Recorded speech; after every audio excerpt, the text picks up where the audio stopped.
franchement, tu veux savoir ce que j'en pense et qu'elle est belle. Elle est belle la France.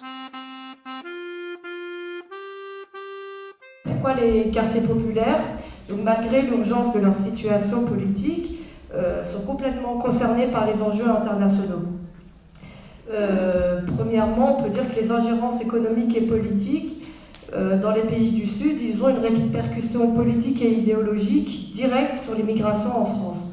On retrouve les mêmes attaques islamophobes, négrophobes, xénophobes, qui servent la légitimation d'un espace national français basé sur l'opposition et l'exclusion des populations du Sud.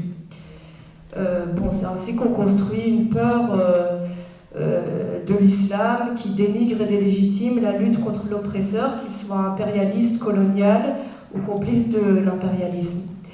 L'État français n'hésite pas à se faire complice par exemple de l'État d'Israël en réprimant le soutien au peuple palestinien en le qualifiant systématiquement de terroriste. C'est dans la même logique que la France met en place des dispositifs légaux attaquant les musulmans, comme la loi contre le voile de 2004 ou l'état d'urgence, qui s'insinue dans toutes les institutions nationales en autorisant le contrôle et la répression des musulmans ou supposés musulmans.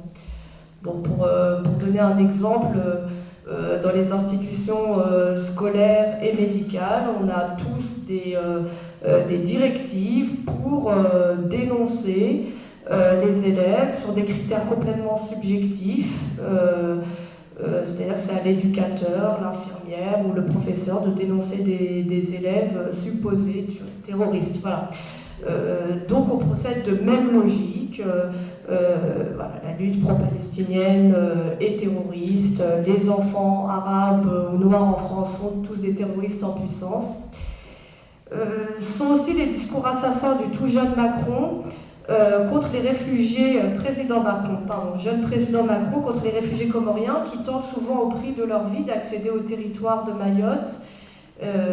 Paroles qui font écho aux politiques d'exclusion des exilés, dont la loi Asile et Immigration récemment approuvée à l'Assemblée nationale est l'expression légale. Ce sont les discours du même Macron fustigeant le taux de natalité des femmes africaines, discours qui forment dans l'imaginaire l'idée de population illégitime mais exploitable à merci, par l'intégration à un système économique inégal, l'installation durable d'entreprises étrangères et les accords de coopération rendus possibles grâce à la présence militaire française sur de nombreux territoires en Afrique. Donc, toutes ces dynamiques de racialisation s'expriment de manière globale et se répercutent sur nous. Pourquoi sommes-nous donc concernés par l'international ?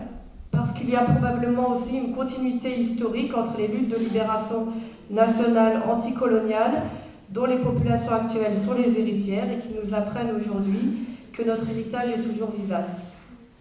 Voilà, on peut penser aux luttes du RIF marocain, le RIC-RAC, qui assume l'héritage d'Abdelkrim El-Khattabi, donc d'un grand militant anticolonial.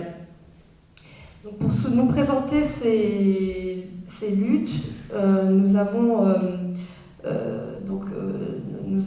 effectivement vocation au sein du FUCP à être solidaire des luttes de classe internationale, qu'elles s'expriment contre l'oppresseur direct ou indirect selon des logiques impérialistes. Allez, debout là-dedans. C'est quoi ça? Debout là-dedans,